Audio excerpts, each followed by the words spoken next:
Bueno, Lore, muchísimas gracias por la presentación. Yo creo que este es probablemente de los puntos de la fisiología más importantes que tenemos que entender en el momento de aproximarnos a un paciente crítico. Realmente esa es la parte inicial para entender qué pasa con esa ventilación, qué pasa con esa oxigenación y de qué manera, cuando entendemos esos conceptos, nosotros podemos optimizarlos en la medida de aplicar diferentes tratamientos y diferentes estrategias para lograr que esta primera parte de de la oxigenación y de lo que finalmente será la perfusión, que es lo que veremos más adelante, se dé. Entonces, chévere porque las gráficas explican muy claramente cómo estos procesos se dan. Así que, pues, muchísimas gracias, Lorena, y espero que haya sido de buena comprensión para todos los que lo pudimos ver, así como fue para mí. Gracias, Juan. No sé si alguien quisiera hacer alguna intervención inicial, alguna recomendación, sugerencia, algo que no te quieran resaltar.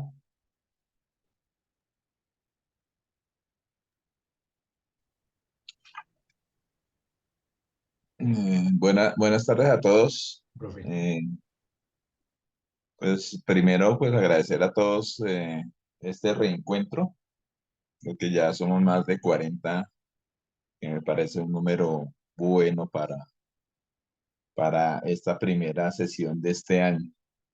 Segundo, pues darle las gracias a Lorena por la presentación, como lo han dicho, la diagramación, las imágenes son muy bonitas. Posiblemente pues los comentarios vayan a surgir más en el taller, que creo que tiene unas preguntas interesantes.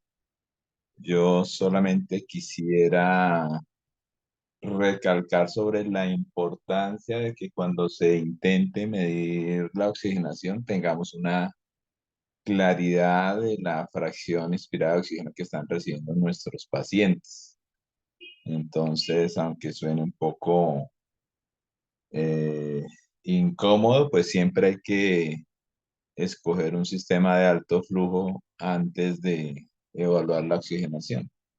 Para mí es una tristeza ver cómo se hacen cálculos de la oxigenación en pacientes que están con cánulas simples, asumiendo fracciones inspiradas de oxígeno que, como vamos a ver seguramente durante el transcurso de estos 2 años en las diferentes presentaciones, pues no se corresponden para nada con la fracción inspirada de oxígeno que muchos creen que les están dando. Bueno, y espero de pronto en el taller hacer algunos otros comentarios y de pronto generar algunas inquietudes. Ese era mi comentario por ahora. Gracias a todos. Profe, muchísimas gracias. Byron. Hola Pablito, hola profe Juancho, hola a todos. Nada, felicitar a la autora por la presentación. Eh, yo siempre digo que cuando uno da esta charla, cuando uno la hizo de residente, cuando uno la hizo de fellow y cuando uno la escucha, siempre hay una cosa chévere que uno se le pasa y recuerda y como lo decía ahorita el profe Perdomo, pues uno cada vez con los años como que le dé más aplicabilidad al asunto. Creo que lo supo hacer muy bien, y la explicó muy bien y creo que quedó muy fácil de poder entender.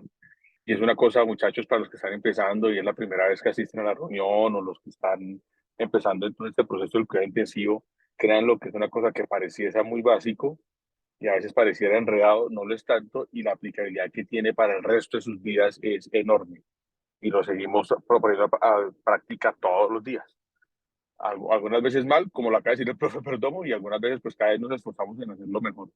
La charla me gustó mucho y qué bueno volver con estos eventos, Pablito, para que empecemos el año con toda. Muchas gracias por la invitación. Muchas gracias, Byron. Jaime.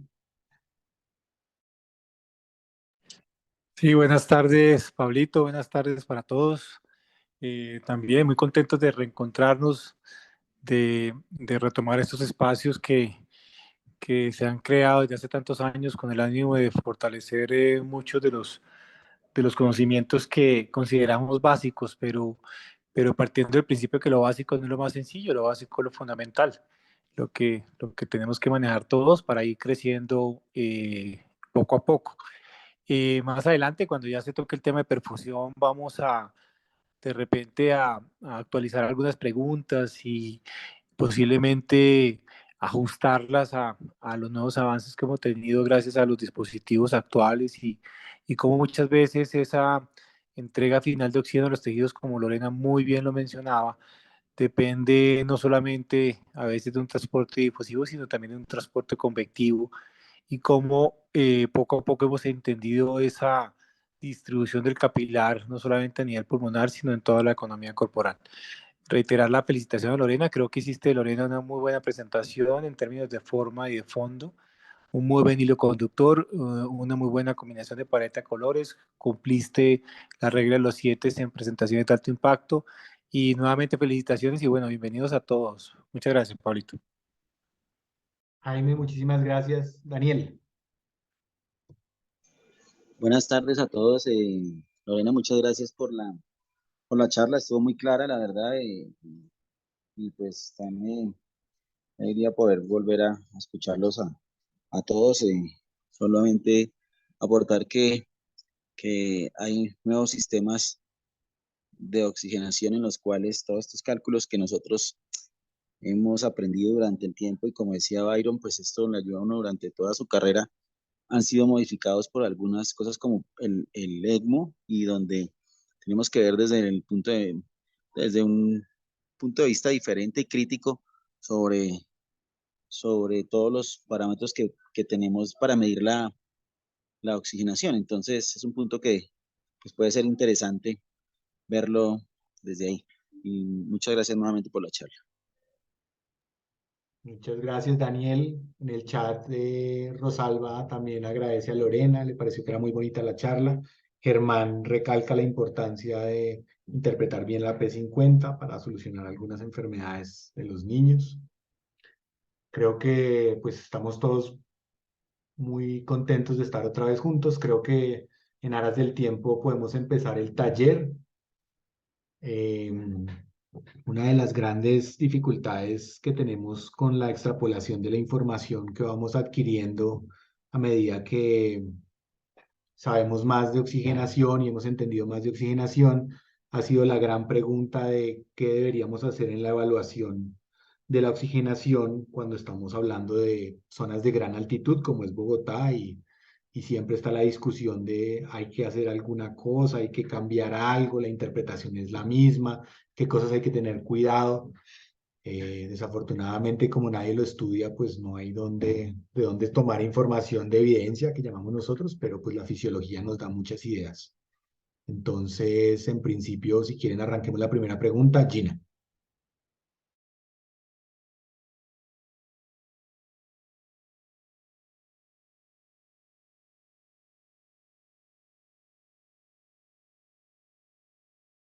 No te oímos, Gina. Espérate a ver. Ya. Ah, ahora sí. Entonces, para responder a esta primera pregunta, recordemos cómo clasificamos la altitud. Tenemos entonces las regiones de mediana altitud, son de 1500 a 2500 metros sobre el nivel del mar, elevada altitud de 2500, gran altitud de 3500 a 5800 y altitud extrema mayor a 5800. Pero la mayoría de los estudios que se han hecho en cuanto a la fisiología y en cuanto a los estudios de oxigenación, pues se basan desde altitudes de 2500 hacia arriba y pues comparativamente con los que tienen menor metro sobre el nivel del mar. Algo de esto pues ya se habló en la charla, recordemos que personas que están expuestas a grandes alturas tienen un proceso de adaptación a este ambiente que se denomina un ambiente hipóxico hipovárico, pues en relación con la disminución de la presión barométrica y la disminución de la presión inspirada de oxígeno. Entonces, resultado de esto, pues vamos a tener un menor contenido de oxígeno a nivel alveolar y pues ya con ello una hipoxemia.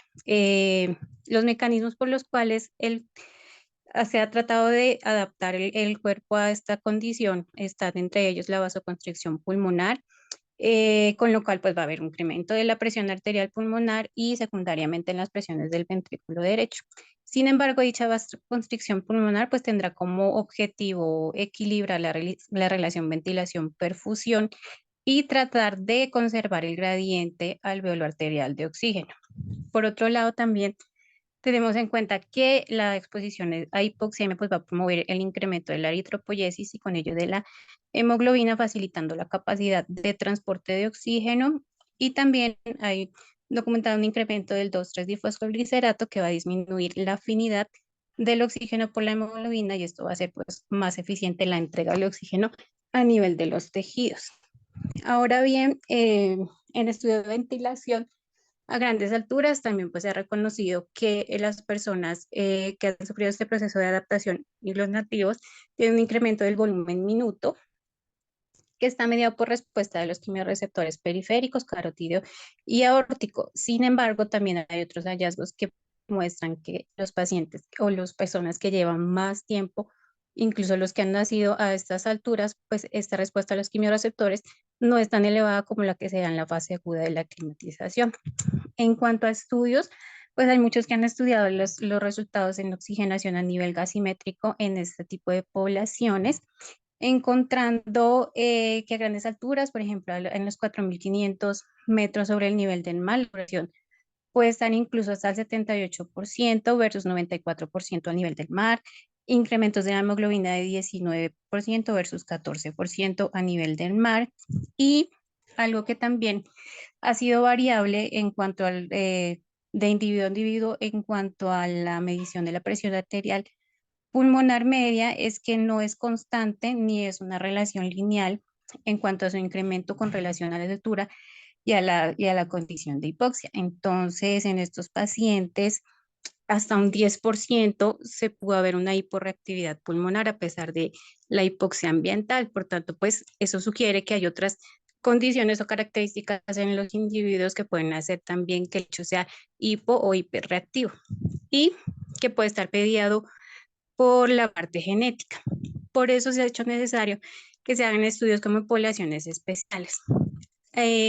Haciendo énfasis en esto, hay varios estudios en población latinoamericana que han estudiado cuáles son los cambios gasimétricos de la oxigenación en diferentes países. Por ejemplo, pues estudios en Bogotá, pues el más viejito que encontré de 1982, evaluó presión en la presión barométrica de Bogotá, encontrando una media de pH de 7,4 con PO2 de 68, PCO2 de 31 y saturación de 93.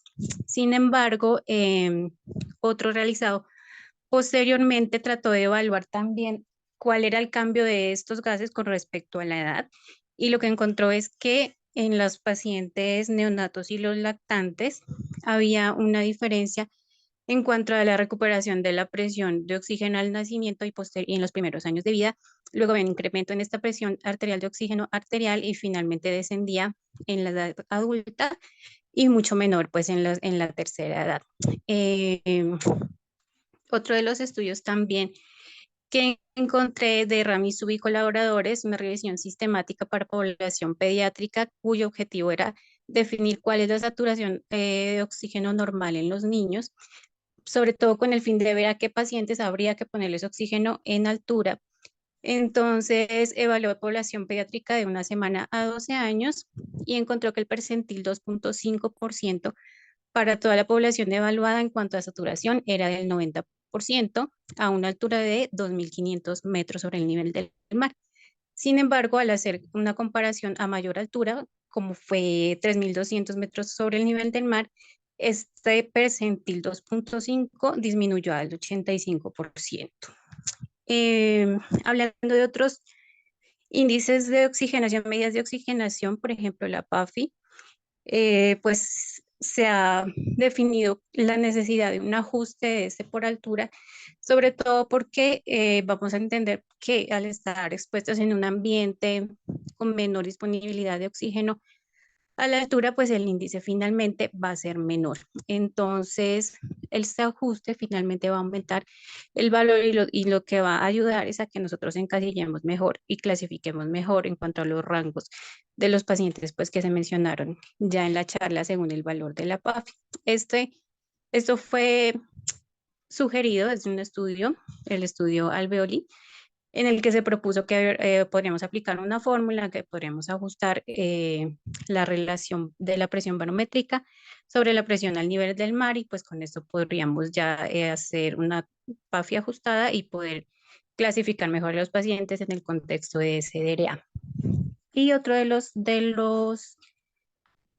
medidas, que es la diferencia del valor arterial de oxígeno. Entonces, como se mencionó en la charla, pues lo ideal es que si no tenemos un daño pulmonar, la tendríamos por debajo de 20, y en el contexto de pacientes que solamente tengan una hipoxemia medioambiental hipobarométrica, pues tendríamos que tenerlo un gradiente normal. Sin embargo, en el contexto de pacientes de NUCI, pues va a ser muy difícil evaluar este gradiente, pues porque vamos a tener pacientes que tengan, adicional a la exposición a la altura, dependiendo del lugar donde se encuentren, pues el daño pulmonar que tengan en su proceso agudo. Y otro de los conceptos importantes en cuanto a si ajustarlo o no es el concepto de hipoxia permisiva. Entonces, en cuanto a qué dicen los autores, si la meta que deberíamos tener en cuanto a la PO2 es un número o realmente lo que debemos evaluar son otros procesos, y encontrar medidas que nos evalúen, sobre todo en pacientes que ya están aclimatizados a ambientes con hipoxia hipovárica, tener en cuenta más que todo la oxigenación a nivel celular que una meta pues de PA2 o de PAFI en gases arteriales. Esto pues con el fin de inducir menores lesiones por el suministro de altas fracciones inspiradas de oxígeno. Y listo, era lo que tenía para la pregunta. Gina, muchísimas gracias por tu respuesta, una búsqueda importante sobre todo sobre adaptabilidad y algunas de las cosas que hay sobre ajustes de la observación de la oxigenación en altura. No sé si alguien encontró alguna cosa o tiene algún comentario sobre lo que dijo Gina.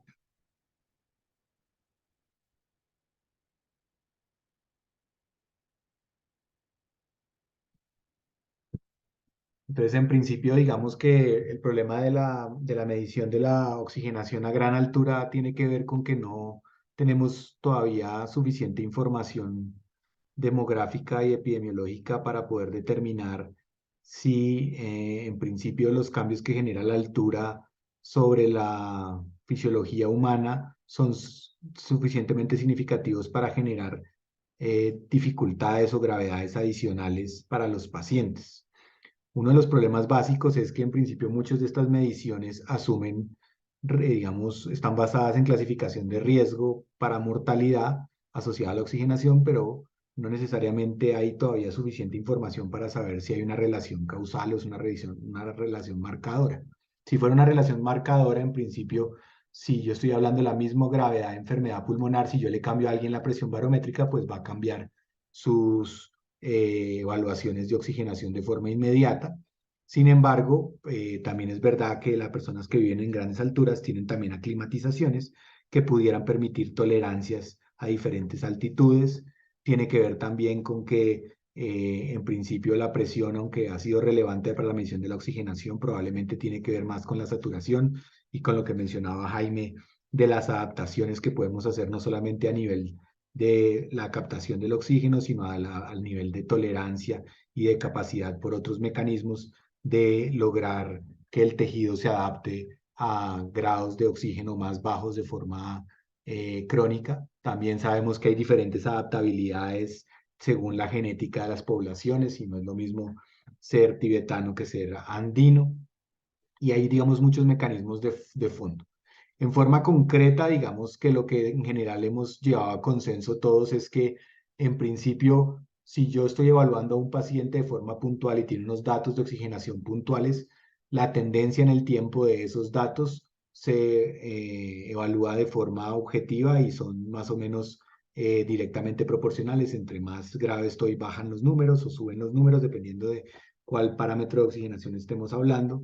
También hay que entender que las curvas de disociación de hemoglobina cambian mucho en los pacientes críticos por las condiciones asociadas, no es solamente el estado natural de la adaptabilidad de los sanos.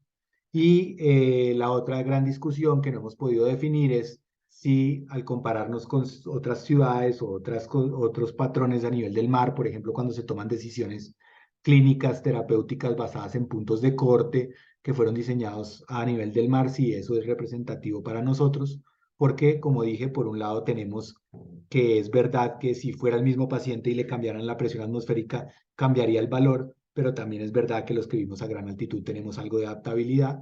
Probablemente lo que necesitamos es tratar de correlacionar ese tipo de estudios. Lo han intentado hacer, es bien difícil porque pues hay muchas circunstancias distintas a solamente la oxigenación de los pacientes.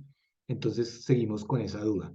La literatura no se ha puesto de acuerdo, la mayoría se escudan en que no hay evidencia suficiente, algunos han hecho algunas recomendaciones que han quedado publicadas y plasmadas en algunos consensos, pero en general la definición de qué hacer a gran altura con los índices de oxigenación sigue siendo un gran misterio y cada grupo trata de adaptar esa información lo mejor que puede. Profe, perdón. Sí, yo quería pues complementar.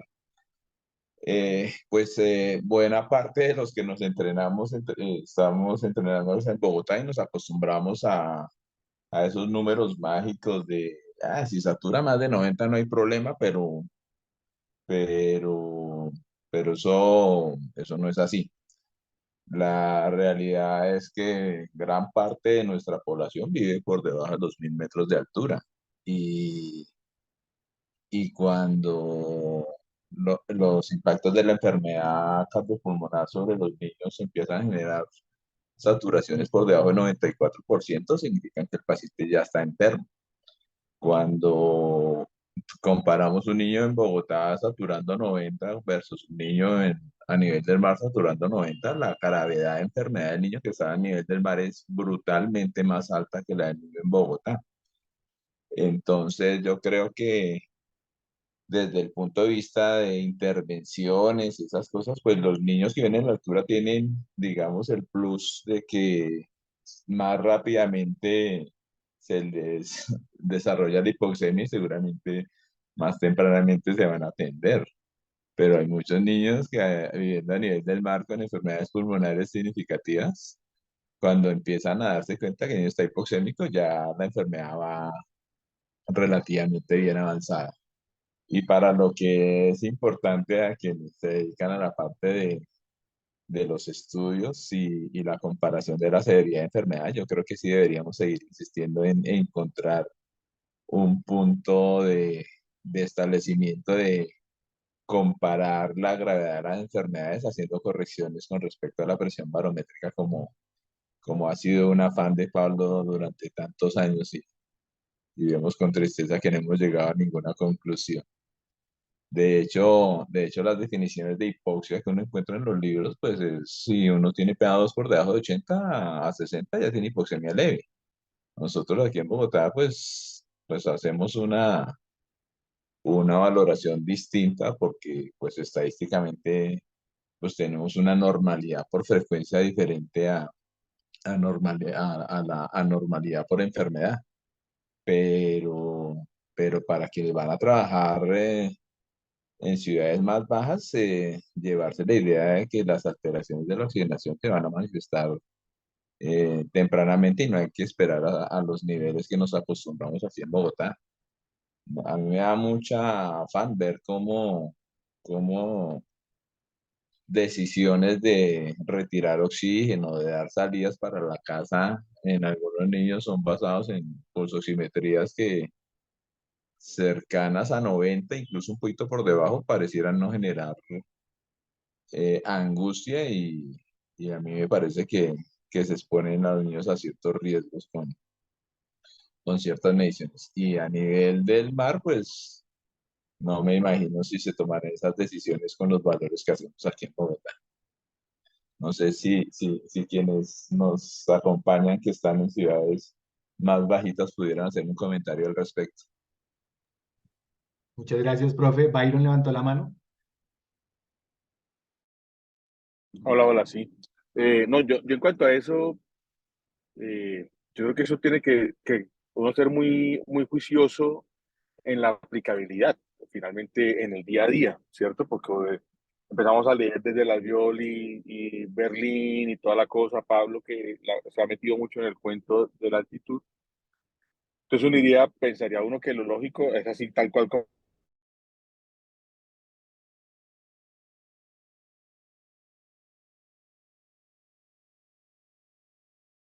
hacer, cómo aplico yo eso a la clínica. Y creo que lo que dice el doctor Perdomo sería lo más importante, y es que nos acostumbramos a tomar decisiones a punta de pulsoximetría. Yo, en lo personal, todavía tengo mucho recelo con el cuento de la SAFI, porque pienso que eso puede estar muy relacionado a diferentes situaciones de la administración de oxígeno y cómo lo esté midiendo.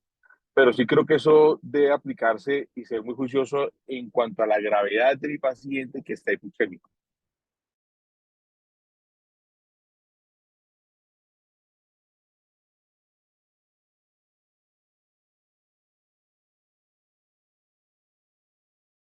Entonces, no es casarnos con el número en la situación en la que me encuentro de interpretación. Creo que eso está todavía mucho por definirse.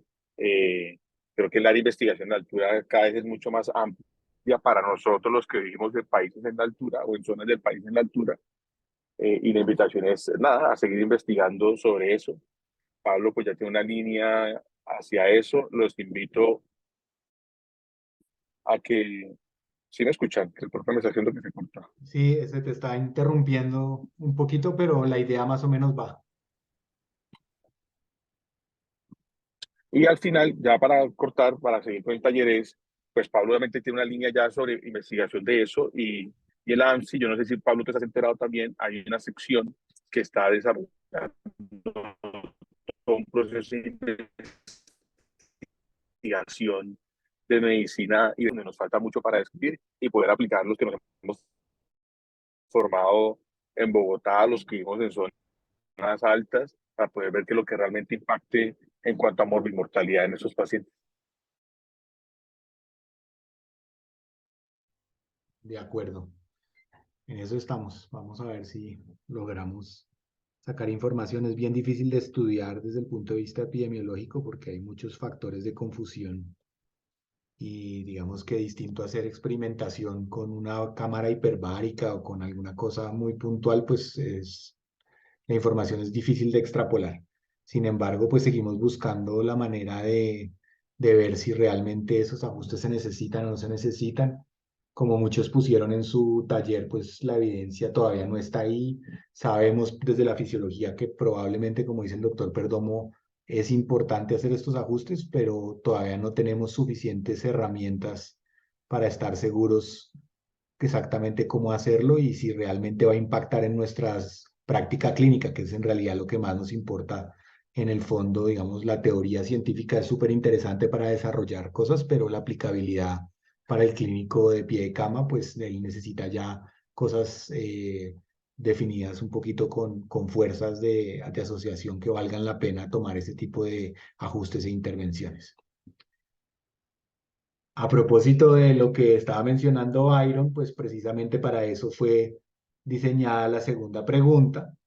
Lore, se te dejó de presentar, pero básicamente parafraseando la pregunta va orientada un poco a ahora que estamos cada vez siendo menos invasivos y que en algunos escenarios se ha intentado crear varios dispositivos que puedan medir de forma indirecta la oxigenación a través de sistemas no invasivos, pues se ha hablado mucho sobre todo de la pulsoximetría, pero también de otras herramientas.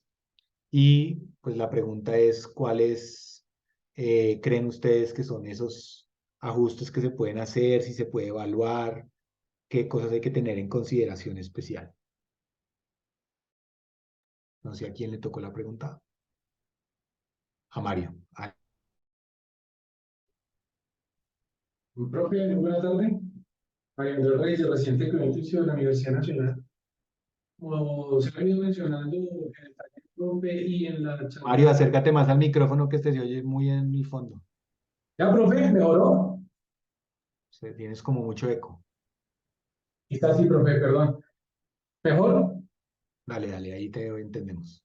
Ok, entonces, al realizar la búsqueda de esa pregunta, profe, pues definitivamente aparece en primer lugar la oximetría del pulso o la pulsoximetría como una primera herramienta que se identificó pues, sobre la década de los 30, la Primera Guerra Mundial, y lo que hacía en su momento era en el lóbulo de la oreja de los pilotos tratar de llevar un registro pues, definitivamente no invasivo de cómo se estaba comportando la oxigenación, pues en el momento de que ellos estaban volando.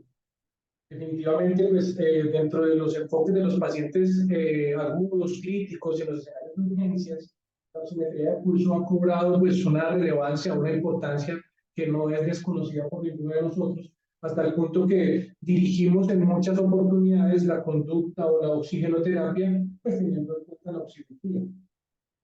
Si bien digamos que hay que tener en cuenta que se puede desviar en su valor y que su interpretación tiene una serie de situaciones que lo pueden alterar, pues sigue siendo una primera herramienta que todos debemos tener en cuenta pues, para hacer un análisis de la oxigenación desde el punto de vista de la terapia no, de la monitorización no invasiva, que era pues como el objeto de la pregunta. Entonces, lo que yo puedo revisar, digamos que esta capacidad que tiene el pulso oxímetro de medir las diferentes longitudes de onda nos permite tener un acercamiento hacia la cantidad de oxígeno que está transportando la hemoglobina en el capital. De forma tal que algunas revisiones mencionan que hay una relación muy, digamos que rigurosa, estricta, entre lo que es una presión arterial de oxígeno de 60 milímetros de mercurio y una saturación de 90%. Entonces, partiendo de la base del comportamiento de la curva de disociación de la hemoglobina, entonces podríamos hablar que, digamos, que mínimos cambios, como lo mencionaba el profe Perdomo, en la saturación hacia arriba o hacia abajo, digamos que podrían, en caso de ser menores, sugerirnos que realmente hay un déficit de oxigenación importante que deberíamos de tener en cuenta en el momento en el que hagamos la intervención, en el que tomemos alguna decisión.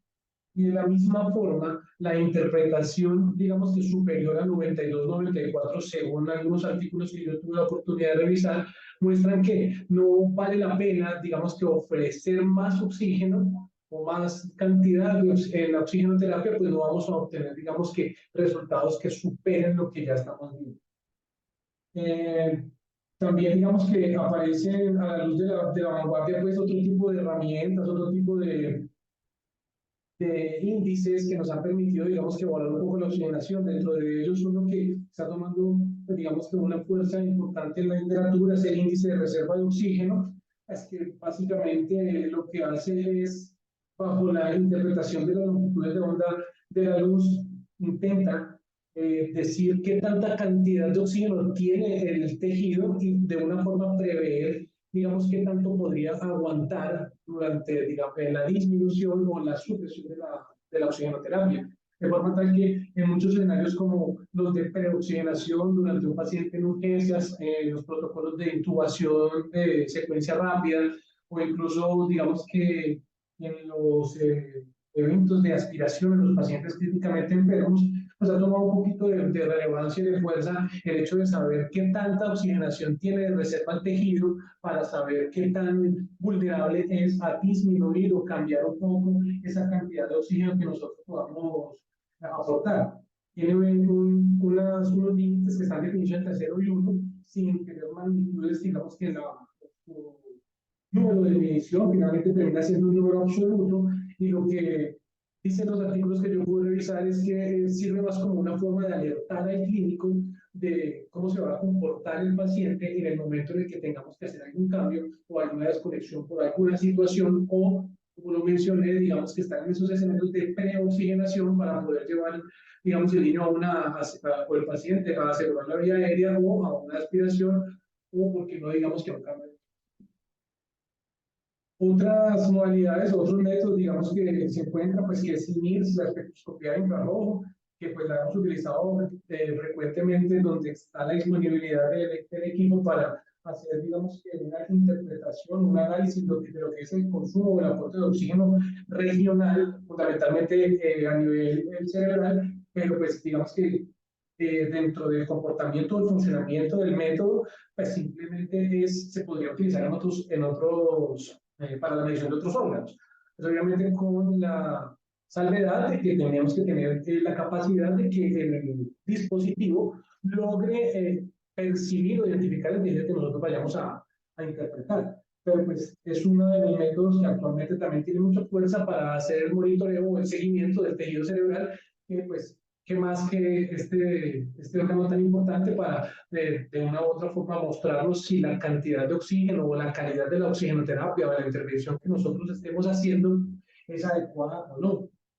Encontré también que se estaban, digamos, conduciendo estudios para poder hacer una monitorización transcutánea de CO2 y de O2, de forma tal que, digamos, que pudiéramos a través de un sensor que va fijo a la piel generar una temperatura que lograra ocasionar una vasodilatación suficiente para que el sensor, digamos, que logre percibir el hecho capilar y a través, digamos, de la percepción de la difusión de gases poder saber qué tanta o estimar qué tanta cantidad de CO2 o de gases tiene el tejido, pues, respectivamente, y poder conducir nuestra terapia de intervención. Asimismo, se menciona una herramienta que se llama la tomografía de impedancia eléctrica. Entiendo que es como la medición de corrientes a través de los diferentes tejidos, partiendo de la base que, digamos, a través del aire va a ser igual la conducción de la corriente. Entonces el dispositivo, digamos, que funcionaría como una especie de electrocardiograma, por llamarlo de alguna forma, una serie de electrodos que van conectados en uno o dos planos y que lo que van a tratar de medir es la conducción o la impedancia que se da de esas corrientes, y bajo, pues, un software y unos algoritmos matemáticos poder mostrarle al clínico qué tanta cantidad o hacer una estimación de la cantidad de CO2 y O2 que pueden tener los diferentes tejidos. De esa forma, hacer la interpretación de un adecuado o un inadecuado intercambio de gases en una fase crítica o en un momento crítico de la enfermedad. También se está tratando o se está, pues, manufacturando dispositivos para poder hacer la medición de la hemoglobina similar al dispositivo de la pulsoximetría, donde, digamos, que logramos a través de longitudes de onda y demás saber qué tanto se ha modificado la hemoglobina, qué delta ha presentado, de forma tal que pudiéramos ser más cautos o quizás liberar un poco la terapia con hemocomponentes que, pues, digamos, se nos ha instruido durante los últimos años, digamos, que a evaluar muy bien el momento y digamos, tener la certeza al momento de tomar la decisión de si transfundir o no transfundir, de acuerdo, pues, obviamente, a la patología de base y al momento crítico en el que se encuentre el niño. Pero, pues, es una de las herramientas que pude encontrar que me llamó mucho la atención. Pues rápidamente estaría haciendo una monitorización de si hay un proceso de anemización o no, o cómo es el comportamiento de la hemoglobina, que a su vez, pues, nos daría la posibilidad de calcular los contenidos arteriales de oxígeno y de esta forma, digamos, que evitar un poco la invasión con las líneas arteriales y las gasometrías, o, pues, definitivamente utilizarla en caso tal de que no la tengamos.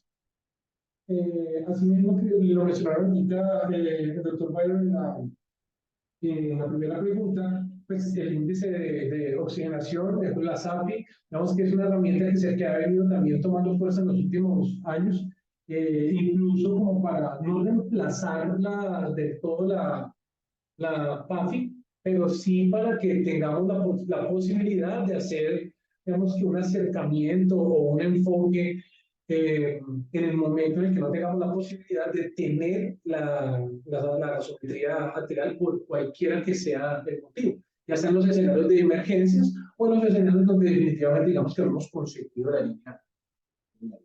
De ahí, digamos, que ha partido el diseño de muchos dispositivos. Un dispositivo que es como una especie de oxímetro de pulso que ha venido, digamos, que documentando no solamente la saturación de la pulsoximetría, perdón, también logra medir el índice de reserva de oxígeno, estos comportamientos de la hemoglobina, y también como esa variabilidad, digamos, que de la plethysmografía, que nos permite también evaluar si, digamos, cómo está un poco la parte hemodinámica en asociación con la parte de oxigenación. Pues que sería una herramienta maravillosa que la pudiéramos tener, digamos, en las unidades, porque nos permitiría tomar conductas rápidamente, no solo de la oxigenoterapia, sino también de la fluidoterapia en el paciente. Al final, uno de los artículos que tuve la oportunidad de revisar, digamos, que mencionaba, tenía un fragmento que me llamó mucho la atención, y era como el tener la capacidad de hacer un enfoque multiparamétrico.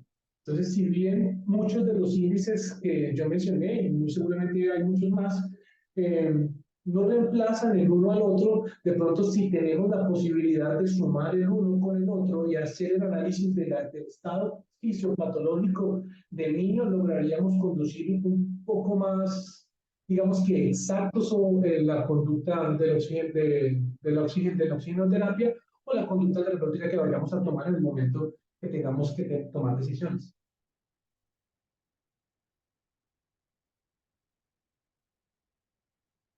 Eso fue lo que pude revisar. Mario, muchísimas gracias. Te oímos ahí como regular, pero en principio se te oyó más o menos. En general, digamos que una de las cosas que estoy notando mucho y lo vi en los talleres es que a veces confunden un poco cuando estamos hablando de evaluación de la oxigenación, estamos hablando un poco de la oxigenación sanguínea. En realidad, cuando estamos hablando de oxigenación de tejidos, usualmente esos son herramientas que utilizamos más para perfusión periférica y creo que a veces eso ha hecho que la interpretación de la oxigenación se les mezcle un poquito con la interpretación de la perfusión, lo cual en la vida real no es malo, pues porque pues están correlacionados y en el fondo lo que nos interesa probablemente es la perfusión, pero pues sí, para que aclaremos un poco esos temas que los veo que mezclan herramientas y lo mismo en las primeras preguntas también los vi mezclando cosas de perfusión. Mm, Estamos claros que en principio pues es un gran grupo que viene desarrollándose como técnicas nuevas de medición. En principio hay correlaciones lineales, pero tiene que hacerse bien. Daniel. Gracias, profe. Estoy de acuerdo con, con Pablo en que digamos, estamos confundiendo como la perfusión con la oxigenación y pues nada, que esta evaluación de la oxigenación simplemente es, digamos que ha sido controversial, pero casi todos entendemos como la llegada o el transporte del oxígeno desde el aire ambiente hasta el glóbulo rojo. De ahí para adelante pues ya creo que pertenece a otro tema que es perfusión. Ricardo. Buenas tardes a todos. Mi nombre es Ricardo Hernández, soy residente de cuidado intensivo de la Universidad de La Sabana. Quería profundizar un poco y traer a colación también un estudio ya clásico del doctor Kemani y colaboradores publicado en el 2012 en el Critical Care Medicine, en donde el objetivo de ellos fue validar de una manera prospectiva la comparabilidad de la SAFI y de la PAFI y también del índice de saturación de oxígeno con el índice de oxigenación en niños y también buscaron derivar de esto una puntuación de lesión pulmonar que no fuera invasiva. En este estudio realizaron 1.200 pruebas simultáneas de gases arteriales, de pulsoximetría y también pues los respectivos ajustes del ventilador registrados, en donde la media de la PAFI fue de 133 y una media del índice de oxigenación de 13, y encontraron que una PAFI de 200 correspondía a una SAFI de 221 con un intervalo del 95%, esto para pacientes con SDRA, y esta SAFI de 221 tenía una sensibilidad del 88% y una especificidad del 78% para detectar precisamente esta PAFI menor de 200. Una SAFI de 264 tenía 91% de sensibilidad y 53% de especificidad para detectar los casos de los pacientes con una PAFI menor a 300. Y es importante porque este estudio demostró que los niños con falla respiratoria hipoxémica mm, y también los marcadores de gravedad de lesión pulmonar aguda que usan la saturación de oxígeno podrían ser adecuados para aquellos pacientes que también utilizan la PO2 cuando esté siempre y cuando entre 80 y 97%, y también teniendo en cuenta que la SAFI se puede alterar ya sea por el pH, por la PCO2, la temperatura y la concentración de 2,3 disfosfoglicerato. Y aunque ellos demostraron que los criterios de SAFI podrían sustituir los criterios de PAFI para ayudar en el diagnóstico del SDA, pues también se cree que la correlación podría confundirse en algún grado también con el soporte del ventilador que pues es dinámico. Y al final pues ellos concluyeron que unas SAFI de 221 y 264 corresponden a unas relaciones de PAFI de 200 y 300 respectivamente, y que los valores de la OSI de entre 6, 9, 13 y 24 corresponden a valores del índice de oxigenación de 6, 13, 20 y 40 respectivamente. Eso es lo que quería mencionar. Muchas gracias, Ricardo, por mencionar el estudio que Manny. En principio, es súper claro, digamos que hay una relación directa. Si ustedes ven una curva de disociación de hemoglobina, pues la correlación es directa. Muy importante lo que mencionaste, que se necesita que los rangos sean adecuados para que la correlación se mantenga lineal y que hay que tener mucho cuidado, y ahí es una de las peleas de si para altura pudiera ser igual, es que en principio uno de los factores que va a hacer que ese valor, digamos, absoluto sea real en un paciente va a ser para dónde se mueva la curva de disociación de la hemoglobina. Si tú estás muy a la izquierda, ustedes han visto presiones de oxígeno de 60 con saturaciones de 93 y han visto presiones de 60 con saturaciones de 85. Entonces, en principio, ahí lo que hay es una diferencia en la curva de disociación.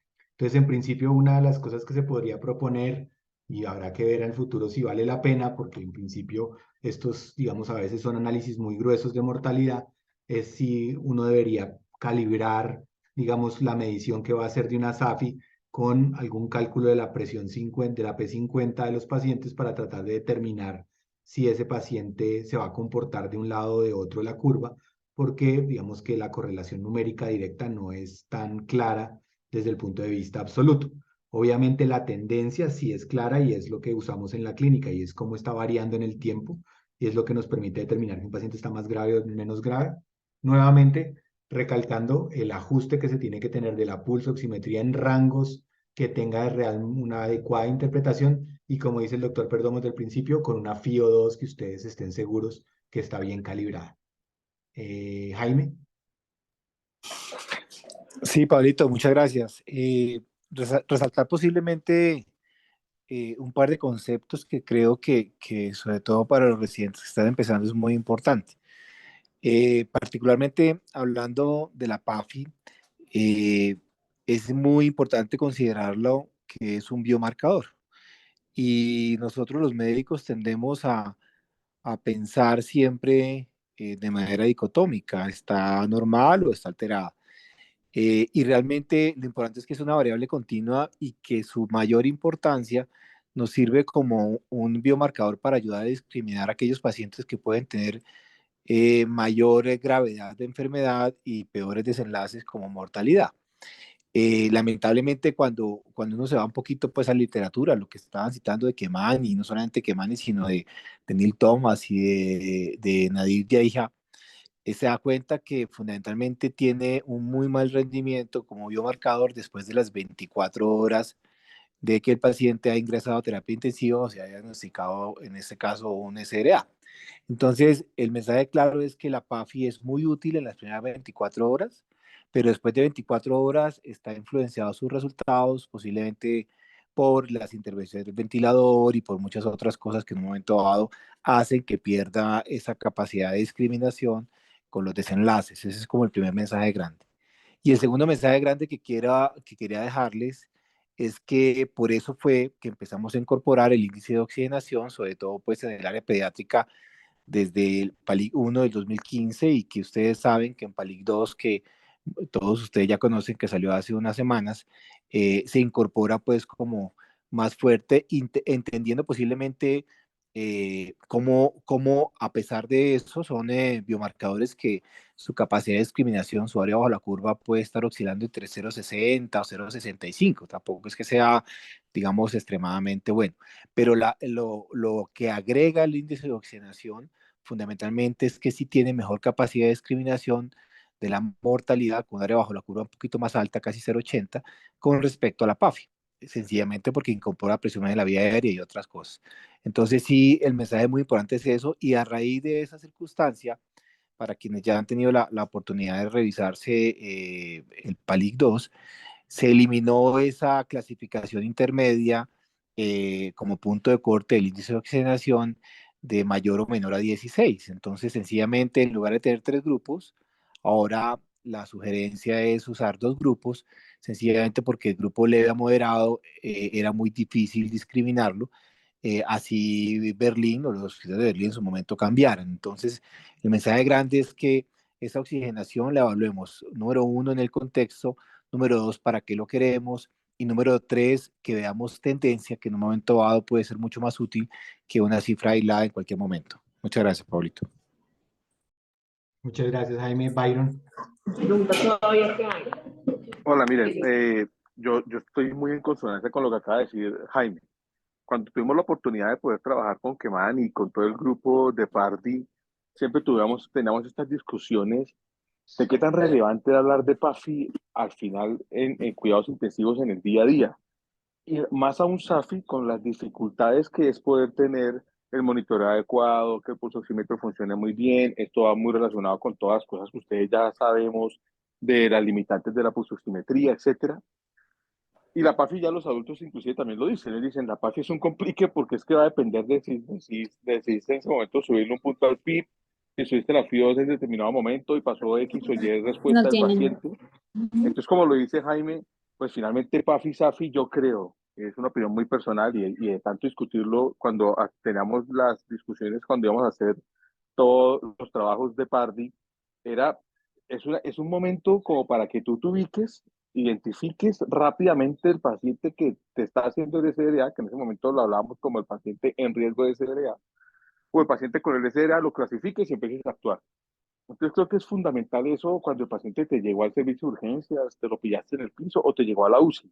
Poder identificar rápidamente y decir, bueno, este paciente pinta mal o tiene SDA establecido y la evolución puede ser más mórbida o más mortal. Pero para hacer el seguimiento y poder discernir, pues claramente el índice de oxigenación la saca del estadio hoy, quién sabe mañana qué parámetro nuevo aparezca, porque te está involucrando una variable real que es la presión media de la vía aérea. Mientras que SAFI y PAFI no te tienen en cuenta nada de eso y es una variable que es fácilmente modificable, para bien o para mal. Entonces, creo que el punto es lo que acaba de decir Jaime. Cuando hablamos de PAFI y de SAFI, es las primeras 24 horas, tal vez las siguientes 48 horas si la intervención no ha sido muy grande, pero ya cuando tú ventilas, intubas, pones un dispositivo de alto flujo, ventilación mecánica no invasiva, o el simple hecho de poner una cánula nasal convencional, muchas cosas pueden cambiar en esas dos variables que creo que pierden su validez, en mi opinión personal. Y ya en el paciente que está más enfermo, pues claramente pues deberá tener una línea arterial en lo posible, poder hacer unos gases bien, poder mirar presión media de la vía aérea, en el ventilador, etcétera, y poder tener una variable que realmente te esté hablando de la historia ventilatoria de ese paciente y hacia dónde se está comportando.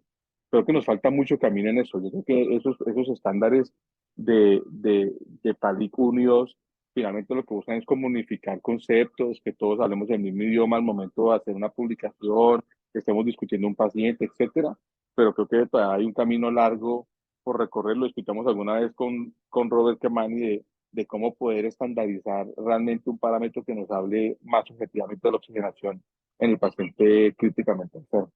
Era eso lo que quería aportar. Una cosita también es tener en cuenta qué es lo que está pasando con el paciente. Finalmente, pues son números y los números van a dar unos datos específicos, pero lo que yo tengo que también ver a la cabecera del paciente es qué tanto me está costando a mí llegar a ese número y qué tanto me está costando significa qué tanto me cuesta en términos de presión, qué tanto me cuesta en términos de esfuerzo respiratorio. ¿Sí? Ese tipo de cosas son las que yo también tengo que agrupar en el momento de dar en el momento de obtener una información más global sobre este número. Y de hecho, esa es la ventaja que tiene el índice de oxigenación, que se me queda con esa parte de la presión. Pero cuando yo miro esto, a mí me gusta la SAFI, me gusta un montón.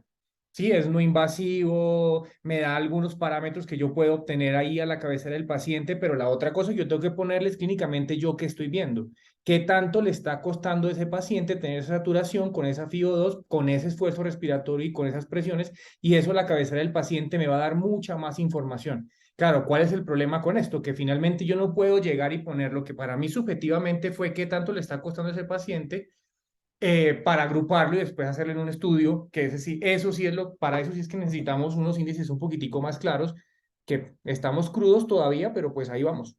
Pero entonces acuérdense siempre, ¿qué tanto me cuesta a mí obtener ese valor? Excelente, Juancho, excelente. Rubén.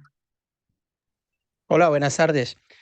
No, y algo, porque es muy interesante la discusión, en consonancia con la importancia del índice de oxigenación, de SAFI, PAFI, cualquier de las variables que tengamos, es la altísima variabilidad que todavía seguimos teniendo al momento de ventilar un paciente. O sea, como es tan dependiente de la persona que está enfrente del ventilador, de la persona que está interpretando la patología del ventilador.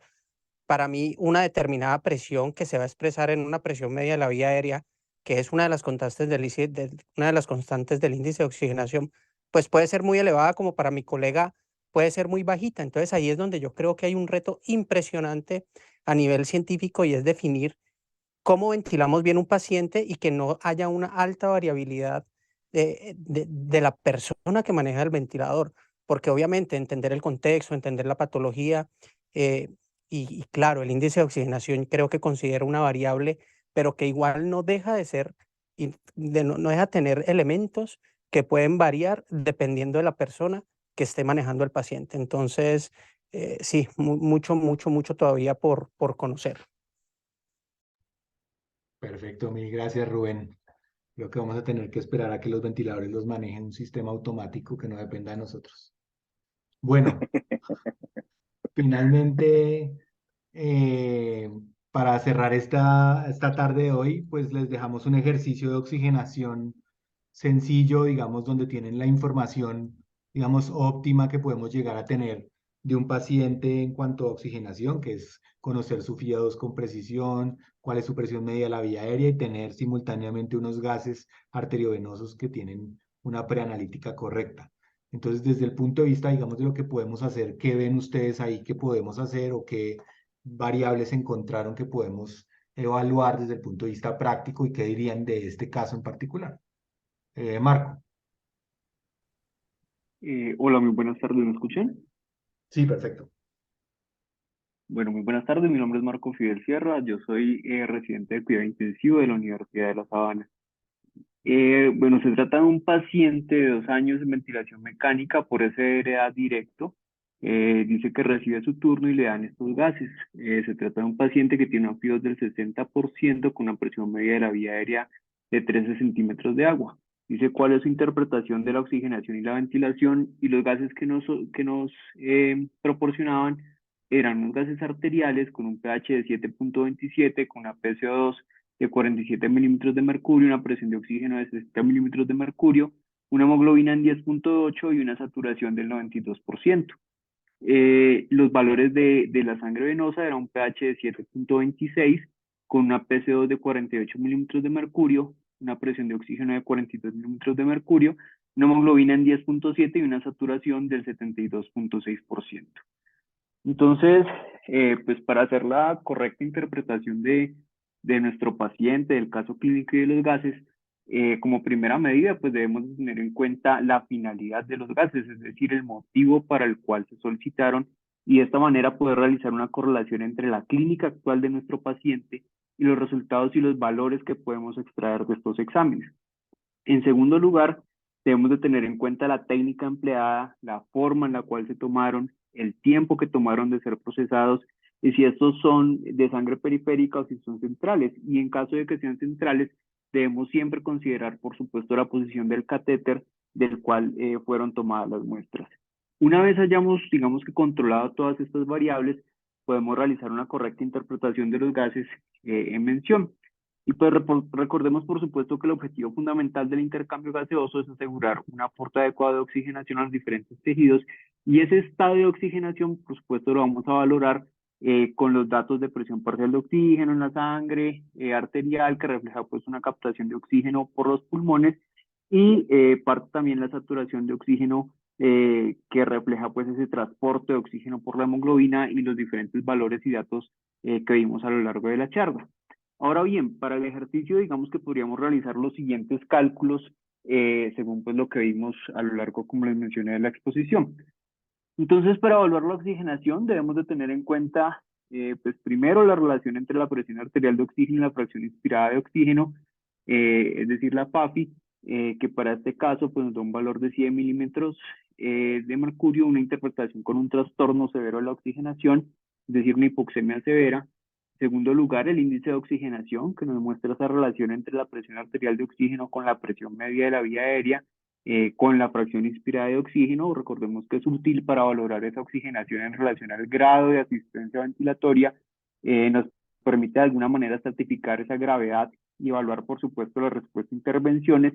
y definir, por ejemplo, el inicio de otras estrategias de soporte que consideremos para nuestro paciente.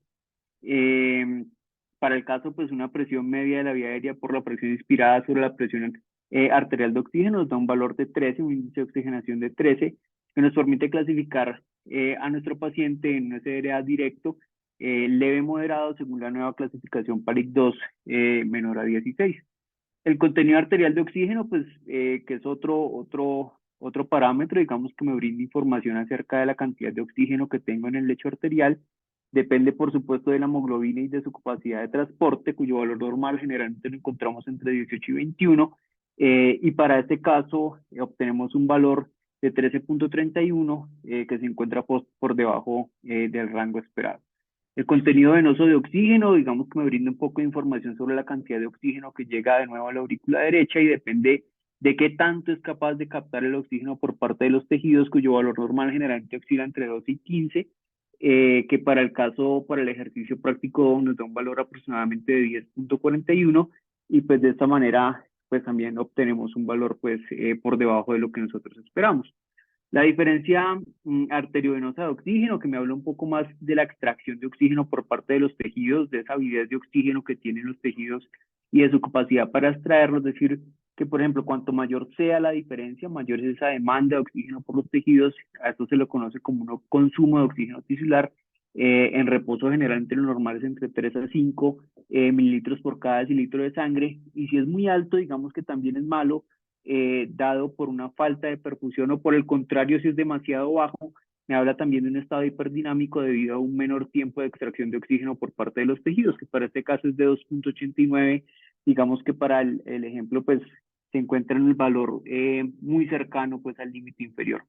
Respecto a la extracción de oxígeno, cuya interpretación pues viene también ligada un poco al parámetro que hablamos anteriormente, que para este caso obtenemos un valor del 21%, es casi en el valor inferior del rango de la normalidad.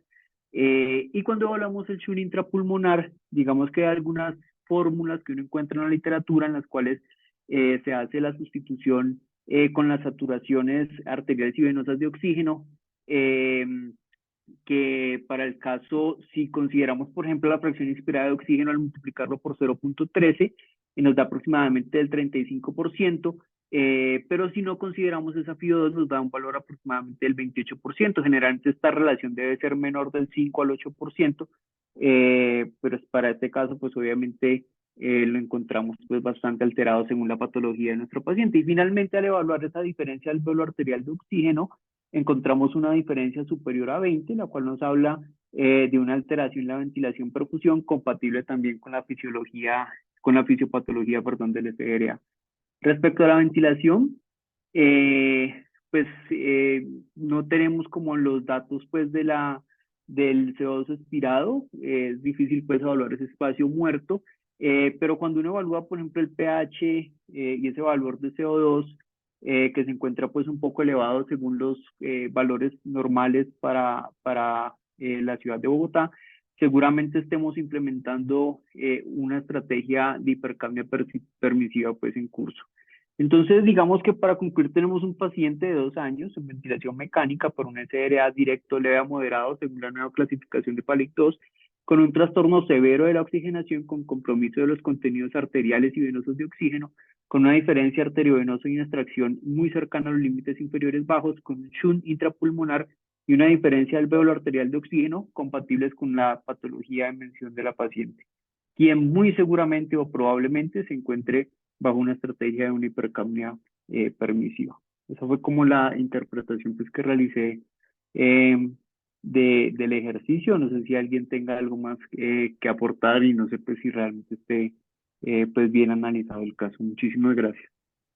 Marco, muchísimas gracias. En principio todo lo que dijiste creo que está correcto.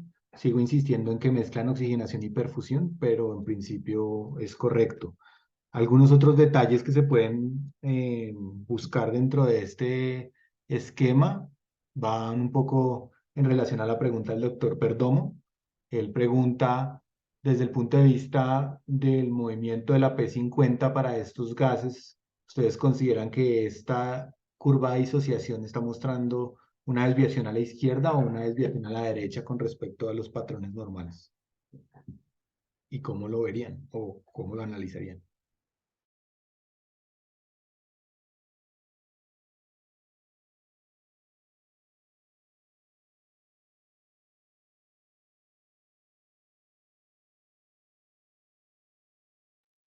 ¿Alguno calculó el índice de saturación de oxígeno?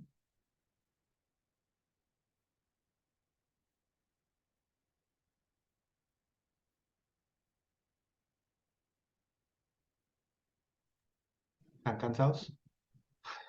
Profe, perdón. Eh, pues yo hace días tengo como esta inquietud, me preocupa que no estén preparados para preguntas sorpresa. Y creo que el objetivo de las charlas, de la preparación, del programa, es que ustedes estén preparados para enfrentar la vida, ¿sí? Porque la vida no va a ser que el paciente llega y yo mañana traigo las respuestas, ¿sí?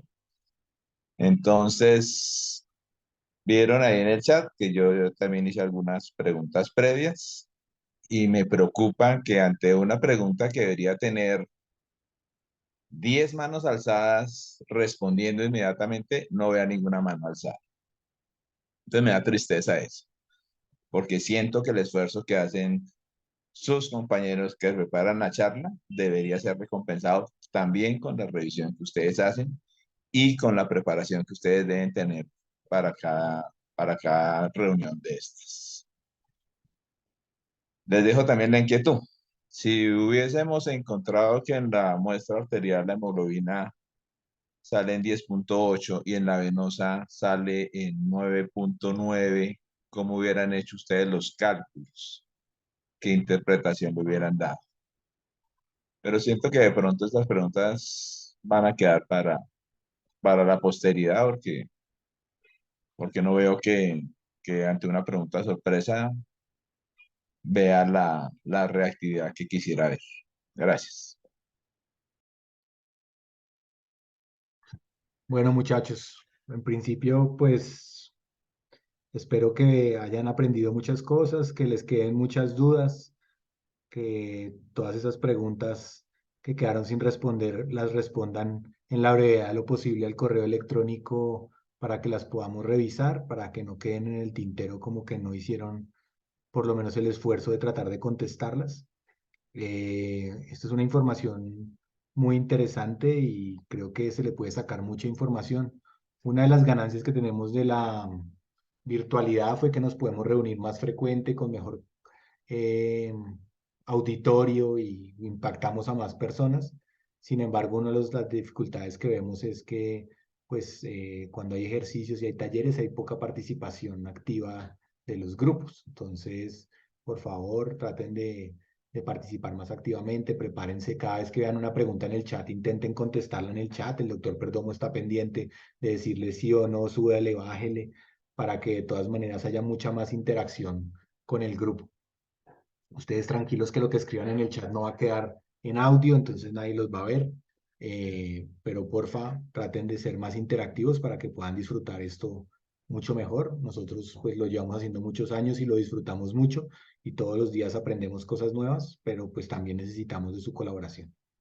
Entonces creo que dejemos por ahora ahí, subir esta información al canal. Nos vemos en 8 días, continuar la evaluación gasimétrica en cuidado crítico. Vamos a hacer primero teoría clásica y luego Stuart. Y finalmente haremos una charla solamente de perfusión para que reforcemos todos estos conceptos. Bye. Pablito, hola. Nada. Gracias otra vez por la invitación. Si puedes mandarnos por el chat de los intensivistas de Colombia alguna cosa, la programación como la tengas, como para nosotros reproducir eso en los grupos y que la gente se pueda programar. O si la mandaste, yo no la tengo. No sé si ya la mandaste antes. No, es Eso que por un lado. estamos terminando unos ajustes puntuales porque quitamos los talleres en vista de que la virtualidad no permite hacer talleres.